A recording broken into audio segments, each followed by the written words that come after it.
Chapter 10 Dawn Attack. I grew that night as any child would who had just lost a father, but when I cried, it was much from guilt as from sorrow. From the moment I reached the letter, I had little doubt in my mind that I had been the cause of my own father's death. It was I who had set foot on the forbidden island and brought the curse of Samson down on our heads. I lay awake beside mother all night long, trying to convince myself that there was at least a possibility it had not been all my fault. That after all, thousands of soldiers and sailors were dying in the war. But no matter how I reasoned, I could not get it out of my mind that it was I and I alone that had been responsible. Mother lay awake beside me, like a statue that night, consumed by her own silent, private agony. She held my hand and squeezed it whenever I began to cry, but neither of us talked. I was tempted to confess everything, but I could not bring myself to do it. Anyway, I thought there was no point in it now. No, it would not bring father back, and that was all she wanted. It was all I wanted. The day after the letter came was as wretched day as endless visitors. Friends and relatives from all over the island came to pay their respect. They all brought little gifts, a posy of flowers or a pot of jam, and they all smiled sweetly, said how sad they were, and left as quietly as possible. Some on tiptoe as if they were in church. They were all of them kind, but it seemed to be as I stood behind mother's chair witnessing this. Positions that father's death had altered every one of them, for none of them really talked to us as they used to do. They made short, hushed speeches and their eyes lowered, and they became impatient to leave. It was as if we had contracted some dreadful contagious disease. They were sympathetic, but they were keeping their distance just to be sure they would not catch it. Only Daniel Vomnius' Auntie Mildred, the aunt who was forever kissing him, strayed to drink the cup of tea that mother offered everyone, and she talked just as she always talked.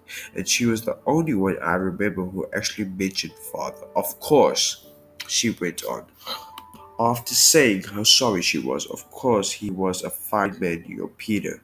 Good fisherman, brave man, but I always said he could never have left you and little Gracie like he did to go off to the war. I told him. So at the time I said, Peter, I said, you're too old to be going fighting wars at your age. There are plenty of younger ones who should go first who haven't got wives and children. She sighed, sipping her tea daintily. But they never listen, do they, dear?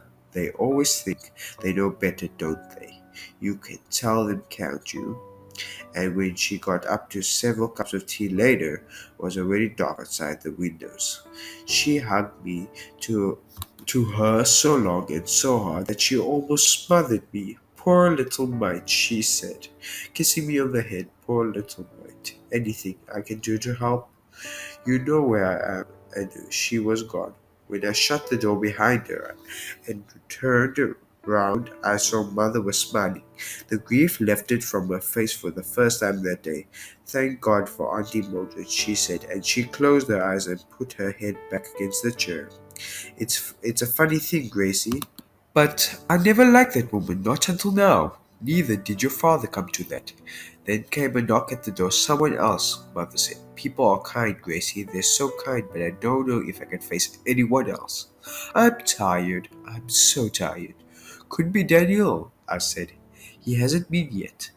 But even as I was opening the door, I had the feeling it wasn't Daniel. The madman stood there in the flock of darkness. He smiled at me, but there was not a flicker of recognition in his face. And then the prince was jumping up at me, squeaking with excitement. The birdman and mother looked at each other across the room. Mother had sat up in a chair and had her hands to her mouth. The birdman held out a pot of honey for her. Heard about your husband, he said. I heard what happened. I've come to tell you that I'm sorry. believe me, Miss Jenkins. Oh, I am so sorry.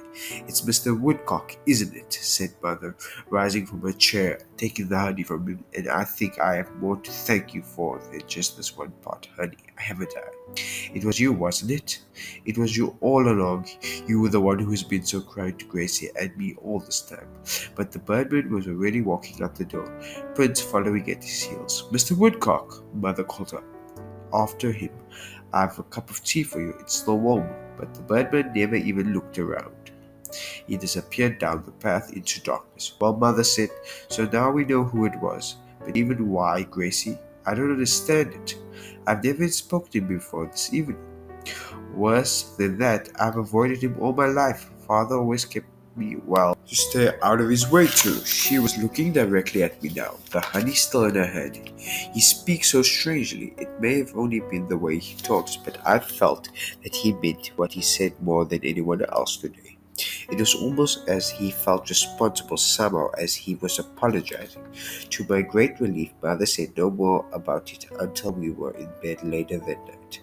I've been thinking about what she said about that dog, the birdman's dog. You ever seen the dog before, Gracie? Have you? He certainly looks as if he knew you, jumping all over you like that was just like you were old friends, Gracie. Gracie, but I was as fast as asleep as I could pretend to be.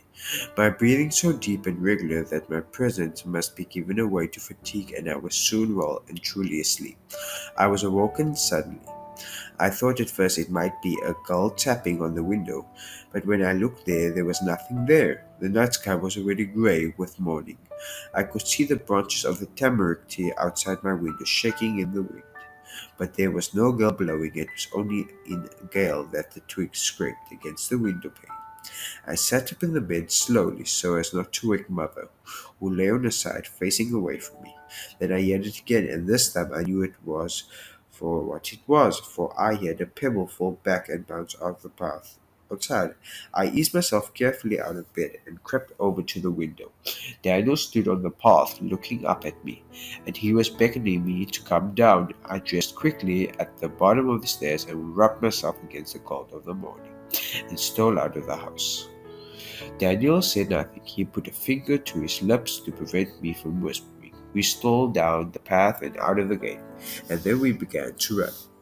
We ran all the way to the top of Samson Hill before we stopped to rest. I looked across the birdman's cottage, but everything was dark on the hill. I flung myself down, exhausted in the heathers, and Daniel crouched down beside me. Won't help saying anything. I don't suppose, he said. But I'm sorry, Gracie, honest, I am. It was the curse of Saxon, wasn't it? I said, and he nodded. My father's dead, and all because we went on that island, isn't he? It's all true, isn't it? The bad man told me everything, Daniel said. But it's not your fault, Gracie. And it's not your fault. He's done all he could. What do you mean? Tell you later, Gracie. There's no time now. We've got to warn him. We've got to warn him quickly. Warn him, I asked. It's Big Tim and his crown, Daniel went on. I heard them planning. Dawn attack, they called it. You remember what he said at school, don't you? Well, Big Tim went and told Father just like he said he was going to. He told him I've been to the Birdman and all tomorrow about the Birdman's being a spy and signaling to the German submarines. Of course, Father always believes everything he says. He strapped me again and then shut me in my room. That was Big Tim's idea, so I wouldn't be able to warn the Birdman that they were coming to search his cottage, and they did come. Police for St. Mary's yesterday afternoon. I heard them talking to Father outside the window when they came back from the Birdman's cottage. Of course, they didn't find anything. And they were angry. They told Father not to waste their time in the future. Said they had better things to do than go visiting madmen. A lot of silly nonsense, they said. How could anyone think that a mad old fool like that could be a spy? Didn't even understand the questions they asked him. All he'd do was smile and nod his head. Couldn't even speak properly, they said. So anyway, when they left, Father turned on Big Tim and gave him a piece of his mind for making him look like a fool. They let me out at tea time, and I went over to see Birdman straight away to tell him about your father. He was so upset, Gracie. He said he had to go and see you and your mother. I tried to stop him, but he had to go. He had to see, your mother and tell her to her face how sorry he was. Blamed himself. See, I warned I warned him you'd be in trouble if he looked as if he recognized you in front of your mother. I told him he mustn't recognize you, Prince did. I said, leapt on me, and he did just like he always does. Mother knows something's up, I think, but she's not sure what. I think she's too tired to care. You could have warned me, I went on. You could have warned me he was coming, couldn't you? I was going to Gracie, Daniel said. I was on my way back from Heathy Hill to tell you he was coming, and then I heard them. Who? Big Tim and everyone, like I told you. Must have been about a dozen of them there. Outside, they butchered, and I could hear everything that Big Tim's planning this darn attack. Just like he said he was a general or something. He said they should never have sent out the police to question Birdman. They should have sent the Navy, he said. They'd have to got the truth out of him. He said he knew the truth anyway. The Birdman was a spy. Had to be, and of course they all agreed. If no one else would do it, then he'd do it himself. He was going to teach Birdman the lesson. The last thing he said that they'd meet at dawn and ransack his cottage. They want to drive him off from the island forever, Gracie. Did anyone try to stop him? I asked. No one argues with Victim. You know that. They're all frightened of him, Daniel said. So that's why we've got to get there first while there's still time. We've got to go warn him, Gracie. And he pulled me to my feet again. We began to run downwards towards the rushing bay and up over the dunes toward Burnsman Cottage. Already there was a glimmer of daylight creeping over the sea. When we got there, the cottage was quite empty. The two goats came to nuzzle as we searched outside, and it was then Daniel noticed that the cart was not in its usual place. He's off collecting wood somewhere, I expect. He said, Popplestones or Hell Bay, we've got to find him. We were passing the pool under Jewel Hill, and when I happened to look over my shoulder and saw them shadowy figures against the skyline, flinting through the undergrowth high on Samson Hill. It's them. They're coming, I said. What can we do? Nothing, said Daniel. Take my arm, pulling me on. It's too late. There's too many of them. We ran down towards Popplestones. The donkey cart were moved by rocks from the far end of the beach, moving from time to time as the donkey browsed along the line of seaweed, and for a moment that was all we could make out until we heard Prince.